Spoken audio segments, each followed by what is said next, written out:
I'm Rebecca. I'm Caitlin. I'm Nessa. This is the Family Showdown!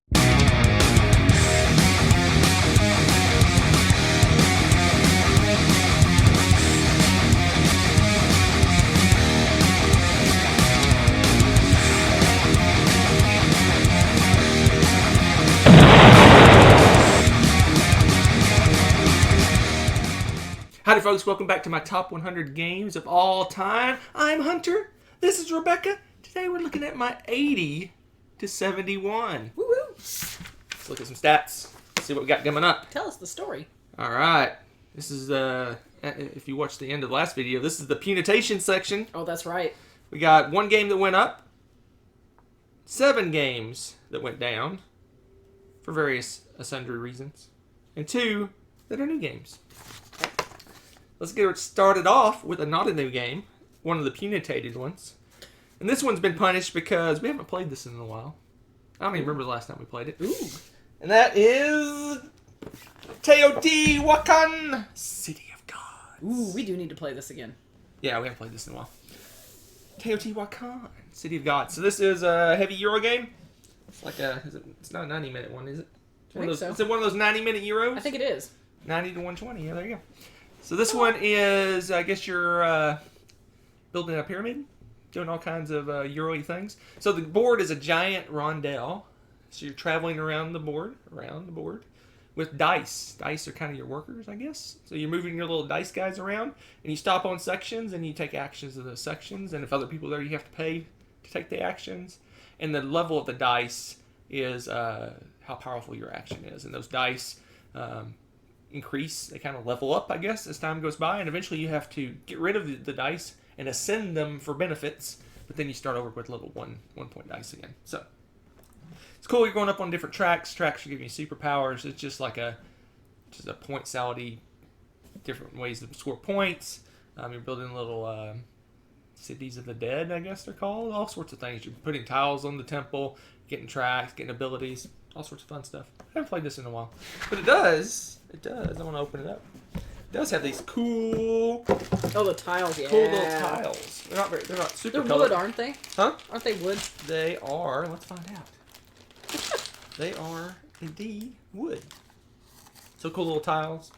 Got little symbols on them. When you're putting the tiles on the board, if you cover up certain symbols, you get certain benefits. Yeah, that's right. Things like that. There's all sorts of craziness going on. It's kind of modular-ish in the sense that you can kind of change some of the powers that are on the board. Lots of cool things going on. I liked the way that you ascend the dice and get to do special cool things with them. Right. So and timing that was really cool. Yeah, so you have to decide whether to keep that powerful die or do something else level with it up or to ascend it to get the benefits of doing that.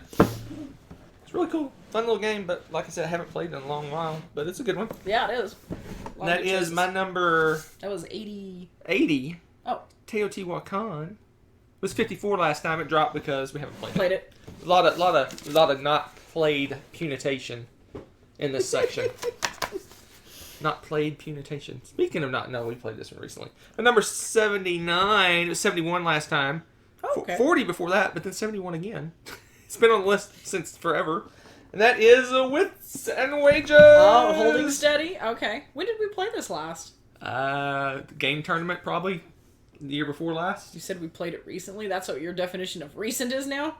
I thought we played it at a game day last year.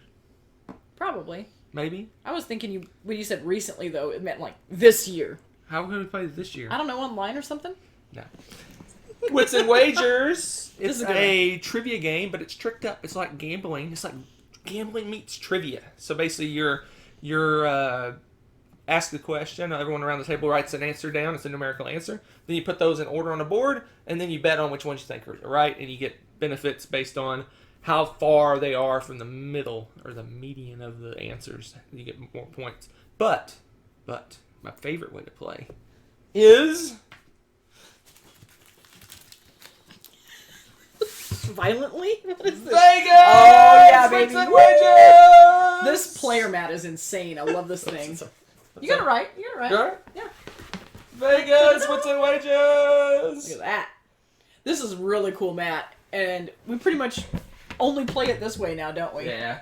It lets you bet on, basically, like I said, you put your answers in order. You get different odds based on where it is, but then you can bet, high ones and low ones.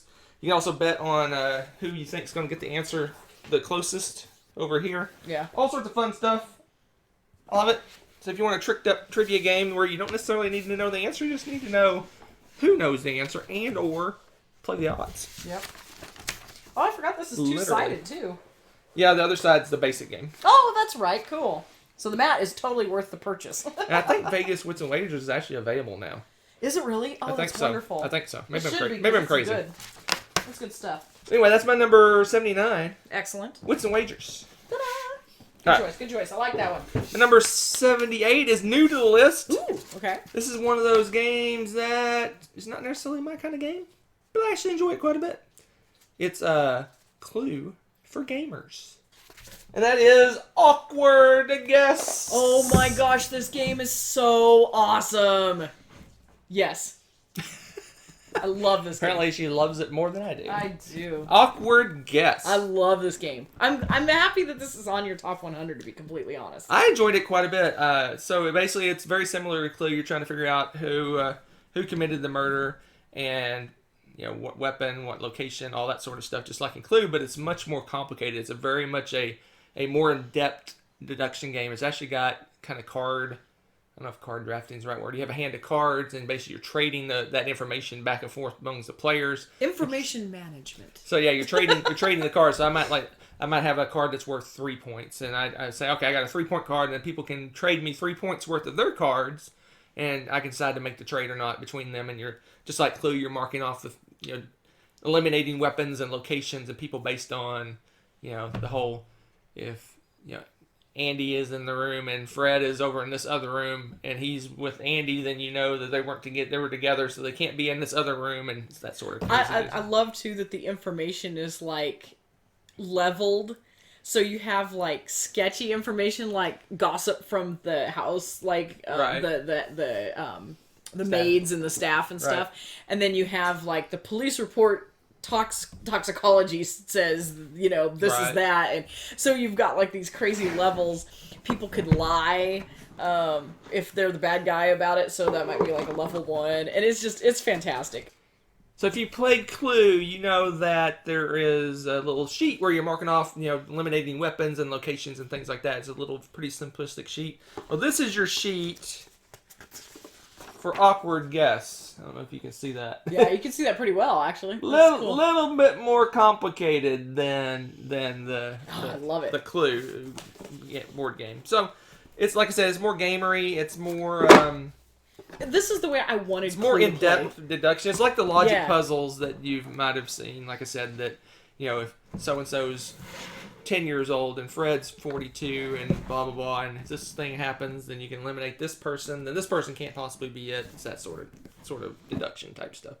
But it's interesting, the whole trading information thing, because it's like you don't want to trade information with people, but you have to, because you're not going to get anywhere in the game unless you're trading the information. But if you don't pay attention, and trade the stuff you back can trade the same stuff back to people, or if you're really good at it, you track who gave you what and give it back to them. It's fantastic. I mean, this is what I wanted Clue to be, for real. Yeah. This is like fantastic. I love.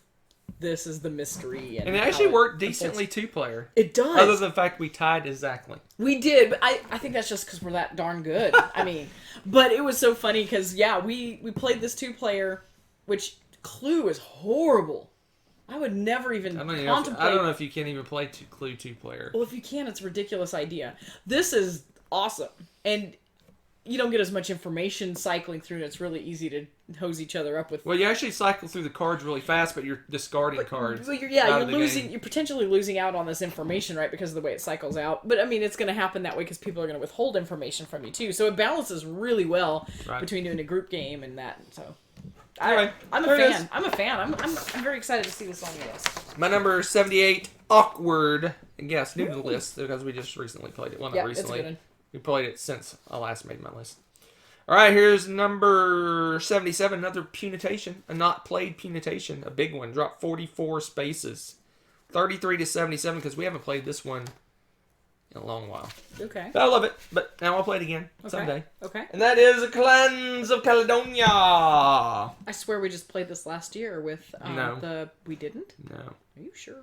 I'm crazy. Well, we know that, but I just... I do not recall recently playing this game. Wow, that's wild. Maybe it has been. I really do love playing this game. It's kind of a resource management game. It's you're going out and you're expanding out. You're building little areas. You're making different buildings and such on the board, and it's got a really cool mechanism that I like in games. Let's see if I can find a player board. Bread. So you got a player board. So you have all these little buildings stacked on this board, and as you take buildings off, you get more powerful at different things. You get more resources. Cool. I got it upside down. More resources and different things, and more money and income and things like that when you build your buildings on the board. It kind of reminds me of weirdly reminds me of a real-time strategy game. You kind of fan out and take over areas and get resources and get more powerful and things like that. You're not really fighting other people, but no, you kind of play off of each other. Very much an economic game. Has a really good system for goods where you as you buy more of a good, prices go up and down, that sort of thing. It's got contracts. I like contracts in games where you get these resources and you fulfill contracts for points. It's got almost like a stock market type system with the goods. As the goods get more valuable, they at the end of the game you score more points for the different kinds of goods. It's really got a cool scoring system at the end.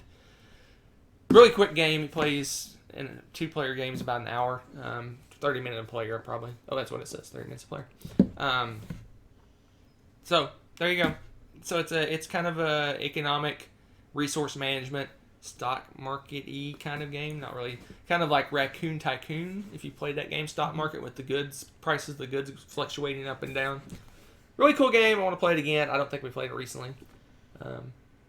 Got clans, superpower. It's kind of like Marco Polo. Every clan has a crazy, powerful superpower that's cool. Mm-hmm. Just a lot of cool things going on in the game. The only problem with this game is this game was not designed for this box. Yeah. I don't know why they put it in a tiny little box. I mean, it is chock full. We took out the insert thingy. It is literally stuffed full of stuff.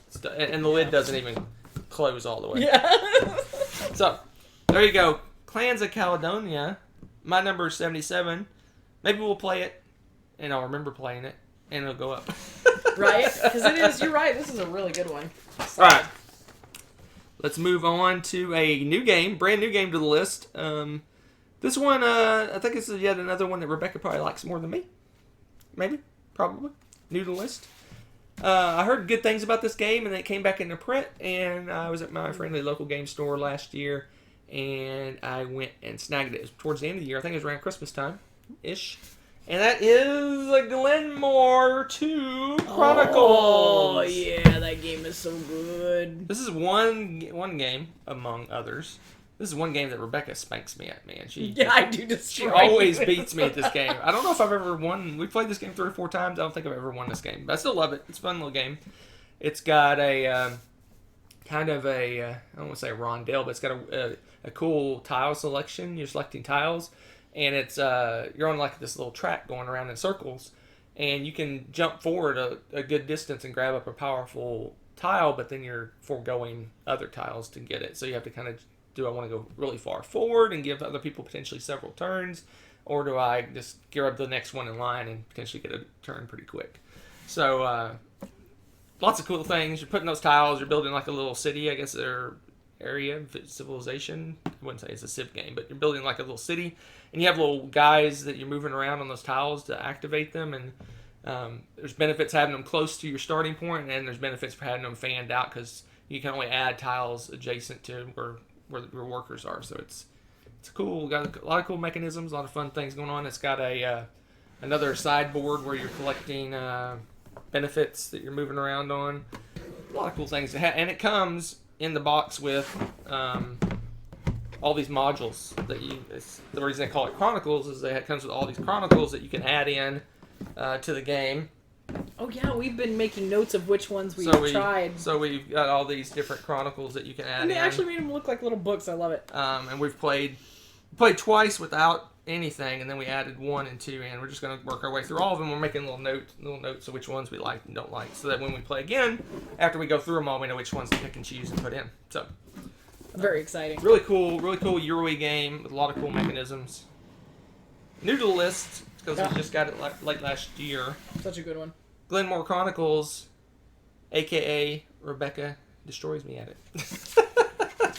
This one just clicks for you for some reason. I know. I don't know why. I guess I'm good at prioritizing what to do with what. But love it. That's such a fun game. Let's move on to my 75. This one's dropped 28 places, and it's partly because we haven't played it in a while, but mainly because this is slowly dropping down the ranks of my favorite sandbox games. What? So this may, of the sandbox games I own, which I consider true sandbox games, this may be my least favorite, but I love sandbox games so much, it's still on my list at 75. And that is Merchants and Marauders! It's like the end of an era. This better... 75. You've been punished. I think we just need to play it again. There's other unnamed games that do it quicker and better. Okay, maybe. But... Not necessarily quicker, but better. I was going to say, I don't know about the quicker part, but... I love Merchants and Marauders, especially I love the expansion. Sails of Glory, Seas of Glory, what's it called? Something of Glory? There's glory in the sea. I don't know. The glory? I think it's Seas of Glory. I think you're right.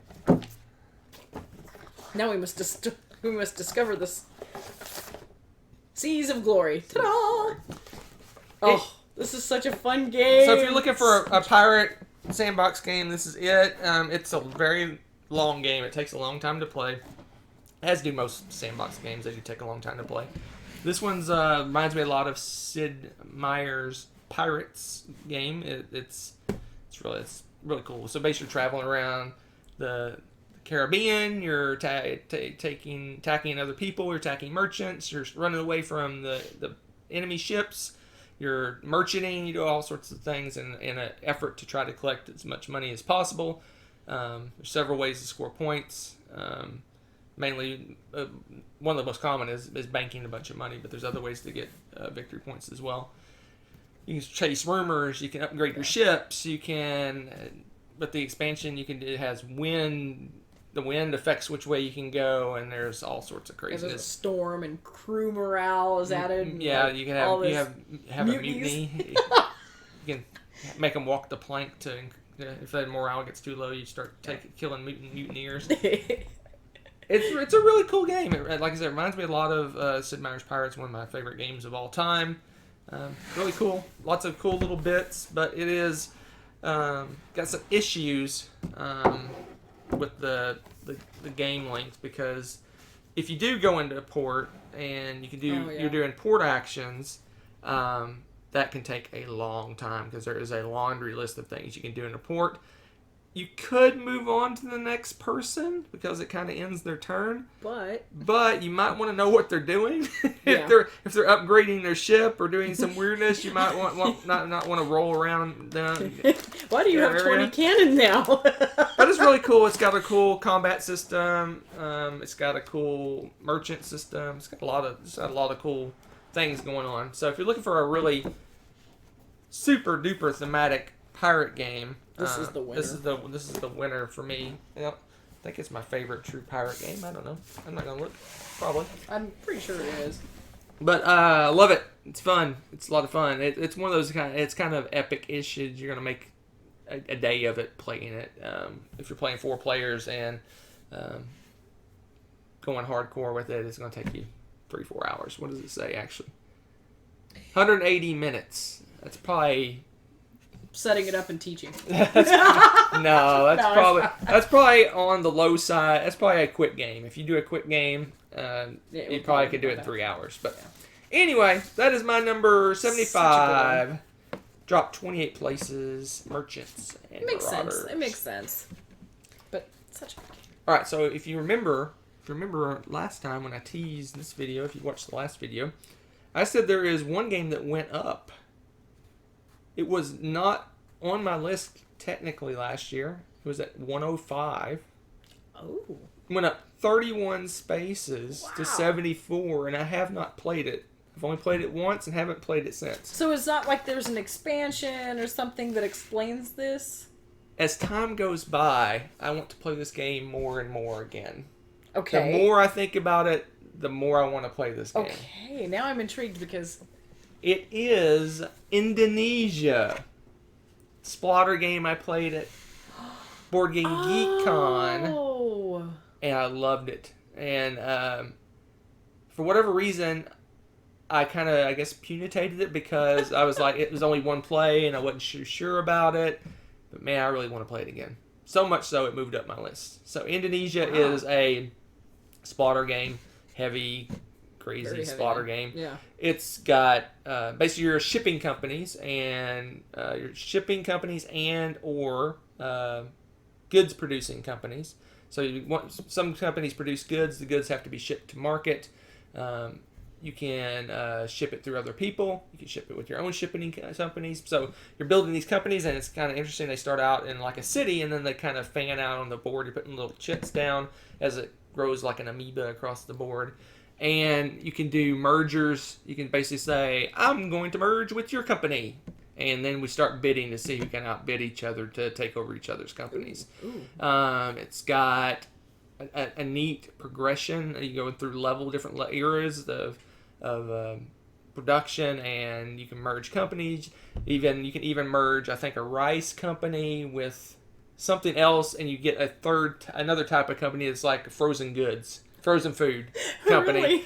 It's got you could level up in different abilities and level up and become better at mergers and better at shipping, better at different abilities. It's just got a lot going on. It's a stock market game, but the whole game, like a lot of Splatter games, boils down to who has the most money at the end of the game. But what's interesting is your money is secret the whole time, so you have no idea how much money anyone has. So when you're bidding for companies, you don't know how much everyone has when you're doing those mergers. So holy cow! And it's a whole. How much do I want to bid for this company? Because basically, to bid for a company, you have to basically pay its value plus some.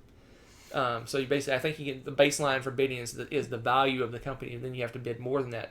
But the thing is, am I going to be able to recover that extra money I'm paying from that company as time goes by? So if I bid like $100, I can't remember how much money is involved, but if you bid $100 more for this company, am I going to earn that $100 back by the end of the game with that company, right? Otherwise, if I overpay for that company, I may not earn that extra money. So basically, you're paying for future revenue that's going to eventually come from that company. It sounds really complicated, and it is really complicated. What was I going to say, on a scale of like comparing it to Antiquity, more complicated. It's more complicated than Antiquity? Yes.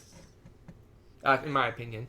Because I think it's more complicated because there's so much math involved. Because actually the reason I played this game that one time and I actually won, and the reason I won is because we did a bunch of mergers right at the end of the game, towards the end of the game, and one of the people overpaid merging the companies and wasn't able to make that money back. So I got all this money from him buying out my company, and then he lost money because he overpaid for it. So it's a really heavy economic game, crazy heavy economic game. But I love it, and I want to play it again. So much so that it went up. I kind of depunitated it because I went when I was going through the picking and choosing. It came up. I'm like, I want to play that game again. That's awesome. And that's why it got pushed up the list. That's really cool. So there's my number 74, Indonesia. All right, let's move on to one of the tiniest games in my collection. Maybe not the biggest and heaviest now to a teeny one. This is my 73. It was 72 last time, 75 before that.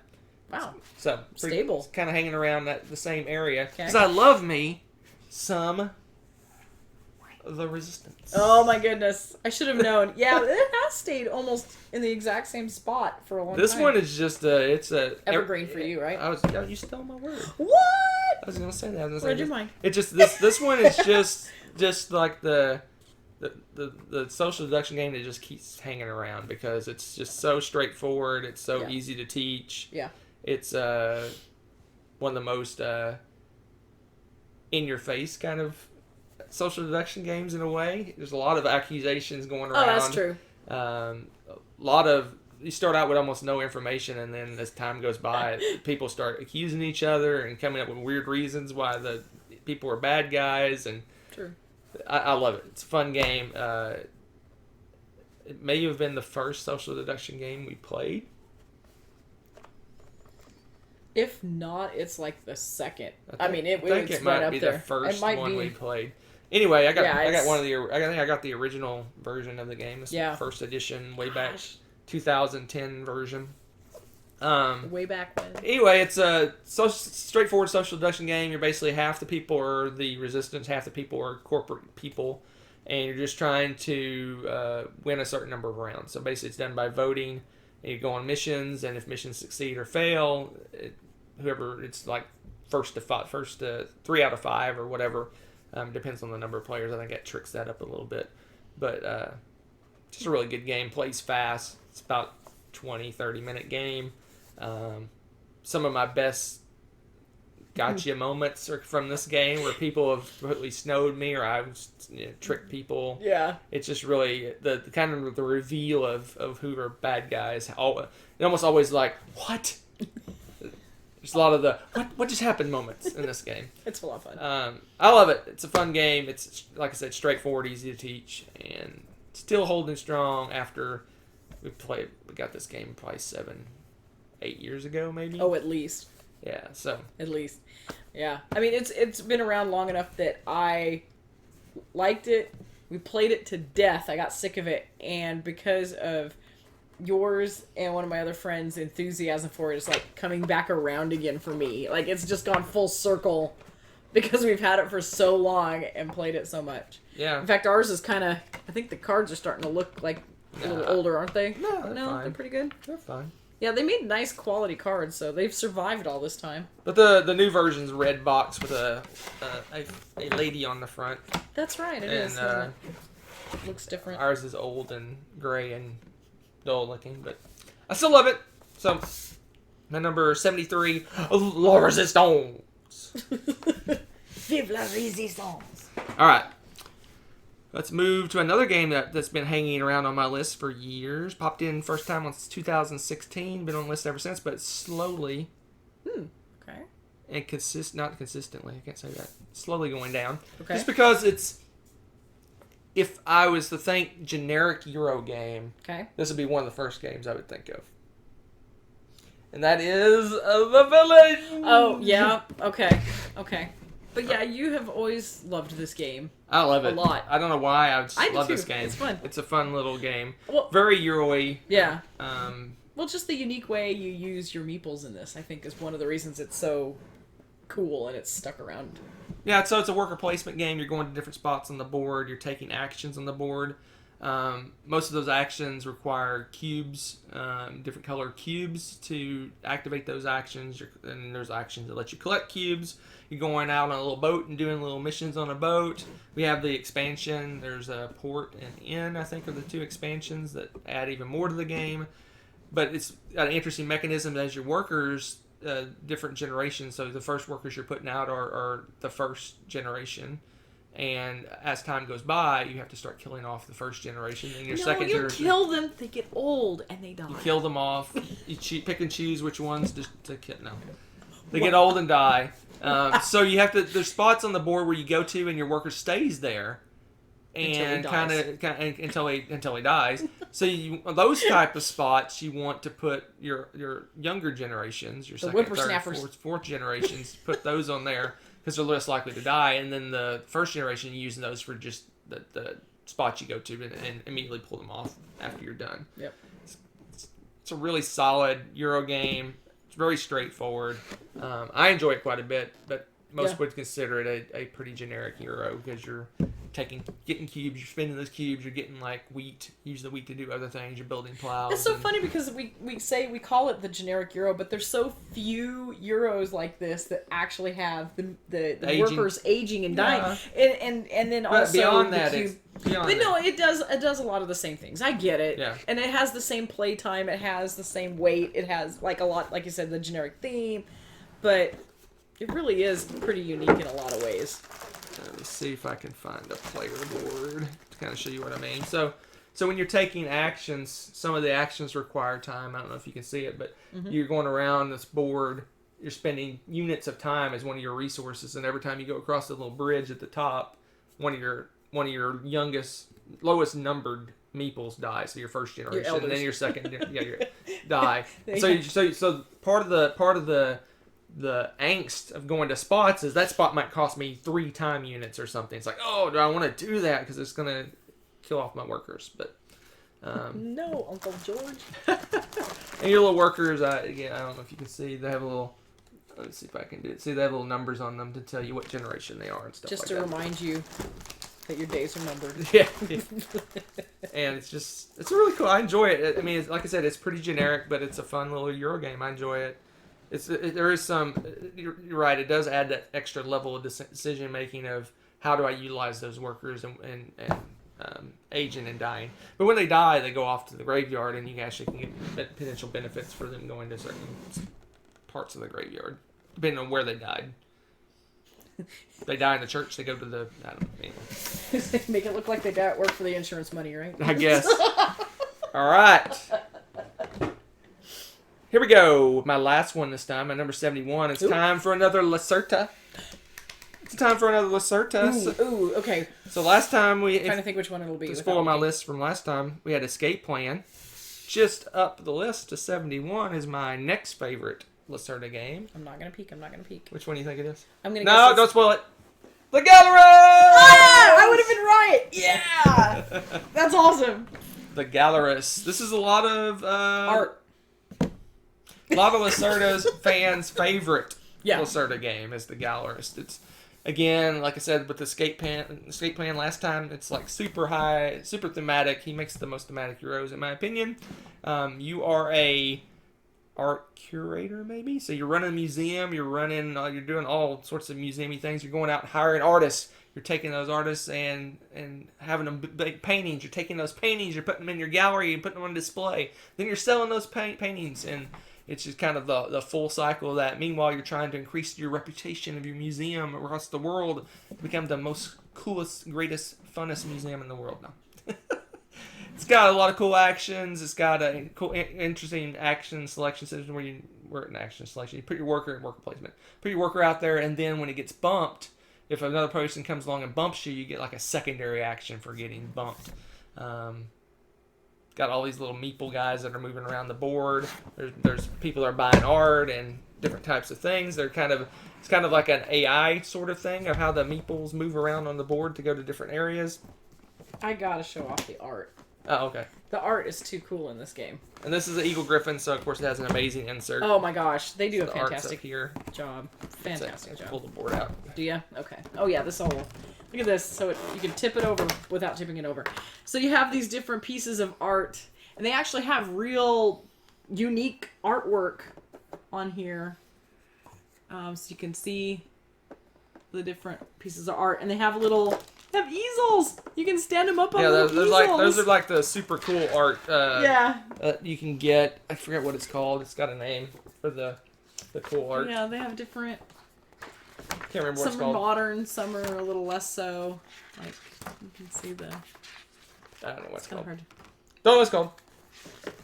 It was like a special display, like a traveling exhibit or something like that. No, it's like a masterpiece or something. Yeah, that's right. You're right. I don't know what But it's it called. Yeah, it has a. Oops, don't want to do that yet. Yeah, it has a cool name, but I love that it was a really thoughtful design. I love how they have the tickets too. They have for entry because you have to have people in your museum. Like, are interested in your museum, and they actually have to go into the museum from the lobby area, and so they have tickets to get in and stuff like that. Right. And they actually have little cardboard tickets for them, and it's well designed, really well designed game. But I love it. We haven't played this. Is one we haven't played in a while. Play this again, yeah. We need to play. We need to have a Lacerta-a-thon. I like the sounds of that. That's a weekend event, though, for sure. That is a weekend event. That's a lot of heavy games. But like I said, this is a lot of people's favorite Lacerta. It's not mine. It's kind of middle of the pack for me. So that was a spoiler. That means there's more on your list coming. Oops. I think people know. Yeah, probably. All right. Anyway, the gallerist. Check it out if you like Lacerta. This is maybe a good starting point for you to play. It's a heavy Euro game, and it's a 2 or 3 hour game, 2 hour game. But I love it. It's fun. I like that. Again, it feels thematic. It feels like Yeah, it does. you're actually the activities you're doing or what you're doing. It really, not only is the components, but the things you're doing, the different activities you're doing during the game make you feel like you're involved. Feel like you're running a museum. So, the gallerist. My number 71. Did this go up or down? Out of curiosity. It went down a little bit, down 8 points. Just 8? Okay. Yep. So it's been very consistent. Cool. That's it. We're done. Already? We're done with 80 to 71. There You you go. get a lot of solid games on that. I have a lot of solid games on my entire list. And debatable. What? You can be the judge. Tune back in for the next All right. Just saying. Let's preview the next list. All right, Oh let's my hear it. gosh! I thought this list was the Punition list. Uh-oh. Looks like the next one is. We got 2 games that went up. Okay. 8 games that went down. Ooh. No new games. Okay. Next section is all oldies but goodies. So this is going to be the list of all the games that I really like that I can't believe you put this low. Is that what this is going to be? No. That's coming. That was like my 120 to 130. Oh, that's true. That's true. That's it for this time. Bye.